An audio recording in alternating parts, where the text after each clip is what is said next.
Yo, this is Tony Vumilia, tajiri wa kesho, hakuna mwingine kama mimi. So mimi naamini kabisa huu mwaka huu mwaka yenye tumeingia, life yangu inaenda kubadilika kabisa, naenda kuwa mtu tofauti.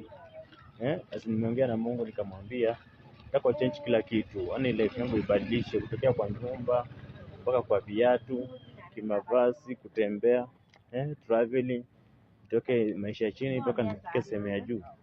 Na Mungu akaniambia huu mwaka lazima mbadilike. Na nyinyi mmekuwa mkiniombea sana, kiambia God abadilishe life yangu. Si nyinyi ni watu wazuri jamani.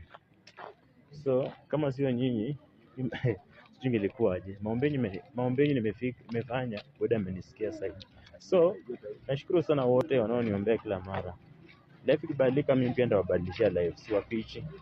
So this is Tony Vumilia, tajiri wa kesho, hashtag Tony Vumilia, tajiri wa kesho. See you, muwe na siku njema, au sio?